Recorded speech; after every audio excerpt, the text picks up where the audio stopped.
दोस्तों आज की इस वीडियो में हम बात करने वाले हैं बीएड सेकंड काउंसलिंग के बारे में। जी हाँ दोस्तों, अगर आपका नाम फर्स्ट काउंसलिंग में आया था और आपने एडमिशन नहीं लिया है या फिर अगर आपका जो नाम है वो फर्स्ट काउंसलिंग में आया ही नहीं था, तो ऐसे कंडीशन में आप किस तरीके से एडमिशन ले सकते हैं और कौन से कॉलेज में कितनी सीट खाली बची हुई है, इन सारी चीज़ों की जानकारी मैं आज आपको इस वीडियो में देने वाला हूँ। तो दोस्तों सबसे पहले हम अपने गूगल में जाके SCERT सर्च करते हैं।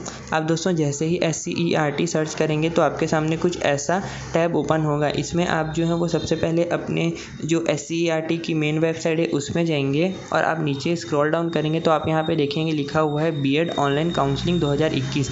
अब जैसे ही इस पर क्लिक करेंगे एक नया टैब ओपन होगा। इसमें आप देखिए सबसे नंबर 1 पे लिखा हुआ है द्विवर्षीय बीएड पाठ्यक्रम में ऑनलाइन आवंटन 2021 हेतु वेबसाइट। आपको दोस्तों इसमें क्लिक करना है। उसमें आप क्लिक करेंगे तो फिर से एक नया टैब ओपन होगा। इसके बाद आपको यहाँ पे क्लिक टू अप्लाई पे क्लिक करना होगा।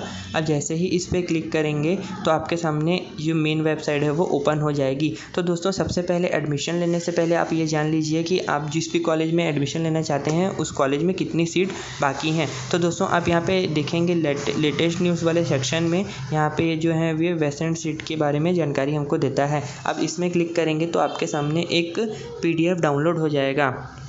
इस PDF को आप ओपन करेंगे दोस्तों तो देखिए यहाँ पे लाइन बाय लाइन यहाँ पे कॉलेज का कोड लिखा हुआ है। उसके बाद ये जो है वो ज़िले का नाम लिखा हुआ है। उसके बाद ऑर्गेनाइजेशन ने मतलब ये जो कॉलेज के नाम है वो लिखा हुआ है। फिर कोर्स तो सबका बीएड ही रहेगा। उसके बाद कितनी सीट्स हैं वहाँ पे, कितनी सीट्स में एडमिशन हो चुके हैं और फिर ये जो दोस्तों कैटेगरी होती है अनरिजर्व, OBC, ST SC, वो सारे की जो जानकारी है यहाँ पे मतलब जो OBC के लिए कितनी सीट्स खाली हैं, जनरल के लिए कितनी सीट्स खाली हैं, ST SC के लिए कितनी सीट्स खाली हैं, उन सारी चीज़ की जानकारी यहाँ पे वो एक एक करके दे रहा है। दोस्तों अगर आपने 2-3 कॉलेज सेलेक्ट करके रखे हुए हैं जिसमें आप एडमिशन लेना चाहते हैं तो उसके लिए मैं आपको सबसे पहले बता दूं, आप अपने कॉपी पेन में नोट डाउन उस कॉलेज का जो कोड होता है उसको और उसके बाद उस कॉलेज में कितनी सीट्स खाली हुई हैं वो सारी चीज़ें एक एक करके आप नोट डाउन कर लीजिएगा। उसके बाद ही जो है वो आप ऑनलाइन फॉर्म के ऊपर प्रोसेस कीजिएगा। फर्स्ट काउंसलिंग के दोनों लिस्ट में अगर आपका नाम जो है वो आ चुका था तो ऐसे कंडीशन में आपको जो है वो फिर से न्यू रजिस्ट्रेशन करना पड़ेगा और जो फॉर्म है उसको फिर से फिलअप करना पड़ेगा। दोस्तों अगर आपका नाम आ चुका था तो आप किस तरीके से फॉर्म भरेंगे अब मैं आपको यहाँ पे बताता हूँ। तो दोस्तों सबसे पहले यहाँ पे आप देखेंगे न्यू रजिस्ट्रेशन लिखा हुआ है, उस पर आपको क्लिक करना है। उसके बाद यहाँ पे दोस्तों एक पेज ओपन होगा। आपको यहाँ पे वही जो है वो इनके रूल्स एंड रेगुलेशंस है वो लिखे हुए हैं। इसमें आपको यहाँ पे एक छोटा सा बॉक्स दिख रहा होगा, इसमें क्लिक करना है और उसके बाद आपको दोस्तों एक्सेप्ट एंड कंटिन्यू पे क्लिक करना है।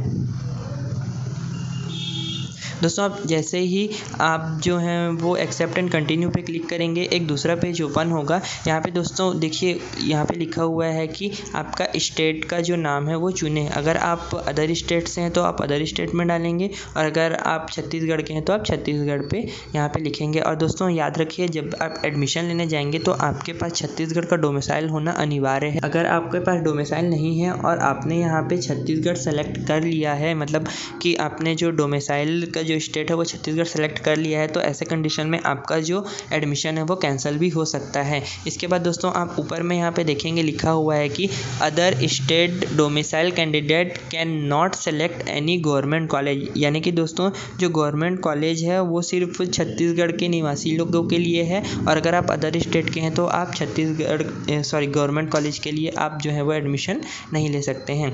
इसके बाद दोस्तों आपको यहाँ पे सिंपली अपना जो नंबर है मोबाइल नंबर वो यहाँ पे डालना पड़ेगा और आपको OTP यहाँ पे गेट OTP पे क्लिक करना पड़ेगा। उसके बाद दोस्तों जैसे ही OTP आएगा आपको यहाँ पे OTP को डालना है और उसके बाद सबमिट पे क्लिक करना है। तो आप जैसे ही सबमिट पे क्लिक करेंगे दूसरा पेज ओपन होगा। यहाँ पे दोस्तों परीक्षा का नाम लिखा हुआ है। उसके बाद आपका जो ये रोल नंबर के लिए है, आप जैसे ही परीक्षा के नाम पे क्लिक करेंगे तो यहाँ पे उसी प्री BEड का ऑप्शन है। आप प्री BEड यहाँ पे आपको सेलेक्ट करना है। उसके बाद आपको यहाँ पे जो आपका BEड का रोल नंबर था उसको डालना है।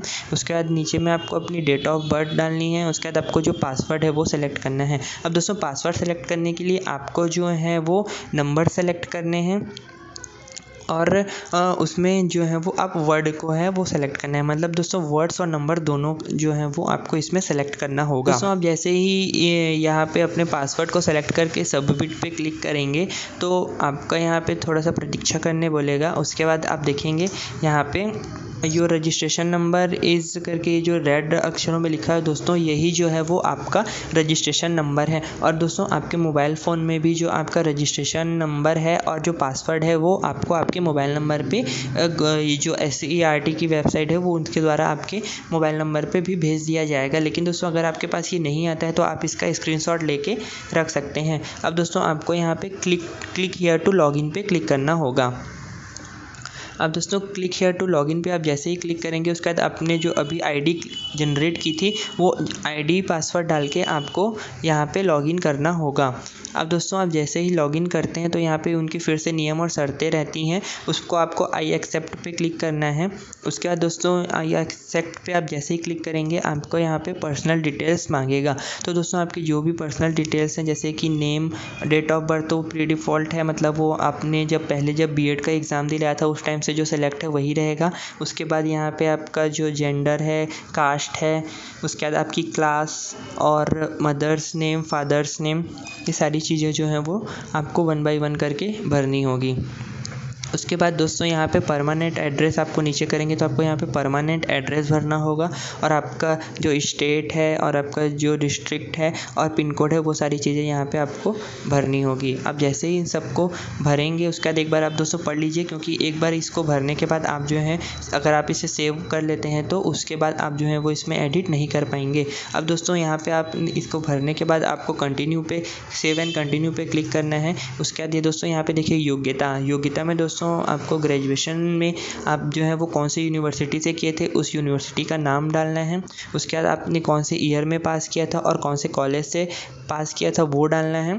और उसके बाद आपने कौन से स्ट्रीम से जो ग्रेजुएशन किया था वो डालना है। उसका दोस्तों यहाँ पे देखिए दोस्तों UG first year, second year और थर्ड ईयर तीनों ईयर का जो आपका नंबर है वो एक एक करके यहाँ पे डालना है। और दोस्तों अगर आपने PG कोर्स किया हुआ है तो आपको यहाँ पे PG1 और PG2 पे सेलेक्ट करना है। अगर मान लीजिए दोस्तों आपका जो है वो सेमेस्टर वाइज एग्ज़ाम था तो आपको करना क्या होगा दोस्तों, आपके फर्स्ट सेमेस्टर और सेकंड सेमेस्टर, यानी कि जैसे कि दोस्तों मान लीजिए आपने M.Com किया है तो M.Com दोस्तों जो है वो 2 सेमेस्टर में आपके 500 नंबर के होते हैं। तो दोस्तों आपको यहाँ पे नंबर किस टाइप से डालना है वो मैं आपको बताता हूँ। जैसे दोस्तों M.Com फर्स्ट ईयर आपको यहाँ पे सेलेक्ट करना है और जैसे कि M.Com के जो M.Com का जो एग्ज़ाम है दोस्तों वो 500 नंबर का होता है, मतलब कि 500 और 500 दोनों जोड़ के 1000 होते हैं। तो दोस्तों आपको यहाँ पे 1000 लिखना है। उसके बाद आपने जो दोनों सेमेस्टर में जो नंबर पाए होंगे वो दोनों सेमेस्टर के नंबर को जोड़ के यहाँ पे आपको लिखना होगा। ठीक वैसे ही दोस्तों सेकेंड ईयर के लिए भी करना है। उसके बाद आप एक बार सारी चीज़ों को चेक कर लीजिएगा और सेव एंड नेक्स्ट पे क्लिक कर लीजिएगा। उसके बाद दोस्तों आपने जो है वो अगर फर्स्ट काउंसलिंग में फॉर्म भरा था तो आपका जो है ये प्री डिफ़ॉल्ट सिग्नेचर और जो फ़ोटो है वो प्री डिफ़ॉल्ट यहाँ पे अपने आप आ जाएगी। उसके बाद दोस्तों आपको सेव एंड नेक्स्ट पे क्लिक करना है और डायरेक्ट पेमेंट वाले ये 4th स्टेज पे आपको पेमेंट सेक्शन में पेमेंट टाइम में आपको जाना है। उसके बाद दोस्तों यहाँ पे आप देखेंगे 350 रुपये का आपको फिर से पेमेंट करना पड़ेगा। यहाँ पे आप इनका कैप्चा कोड भरेंगे और आप पेमेंट किस तरीके से करना चाहते हैं वो भरेंगे। उसके बाद आप यहाँ पे जैसे ही आपका पेमेंट सक्सेसफुल हो जाएगा, जैसे ही आपका यहाँ पे पेमेंट सक्सेसफुल हो जाएगा तो आपको यहाँ पे देखिए ग्रीन अक्षरों पे लिखा हुआ है कि आपका पंजीकरण टू एप्लीकेशन या फिर गो टू डैशबोर्ड में से एक ऑप्शन को आप सेलेक्ट कर सकते हैं। तो दोस्तों यहाँ पे आप गो टू एप्लीकेशन पे सेलेक्ट करेंगे तो आपको यहाँ पे कॉलेज का नाम जो है वो सेलेक्ट करने के लिए बोलेगा। तो अब दोस्तों आप यहाँ पे अपने हिसाब से जितने कॉलेज उतने चाहे भर सकते हैं। उसके बाद दोस्तों आप यहाँ पे कॉलेज का नाम भरेंगे। उसके बाद आई एग्री, मैं सहमत हूँ पे क्लिक करके यहाँ पे सबमिट पे आपको क्लिक करना पड़ेगा। अब जैसे ही यहाँ पे सबमिट पे क्लिक करेंगे तो आपसे यहाँ पे do you want a process पूछेगा। आप वहाँ पे ओके पे क्लिक करके फिर यहाँ से आप जो है वो इसको सबमिट कर सकते हैं। इसके बाद दोस्तों सबमिट करने के बाद आप नीचे स्क्रॉल करेंगे तो यहाँ पे आप देखेंगे प्रिंट एप्लीकेशन का ऑप्शन आ रहा है। अब जैसे ही प्रिंट एप्लीकेशन पे क्लिक करते हैं तो आपके सामने कुछ इस तरीके का PDF जो है वो ओपन हो जाता है। यहाँ पे दोस्तों आपके द्वारा जो डिटेल दी गई है वो सारी डिटेल्स यहाँ पे दिखेंगी और उसके बाद आपने जो कॉलेज का नाम सेलेक्ट किया है वो सारे जो कॉलेज के नाम से वो आपको नीचे देखने के लिए मिल जाएंगे।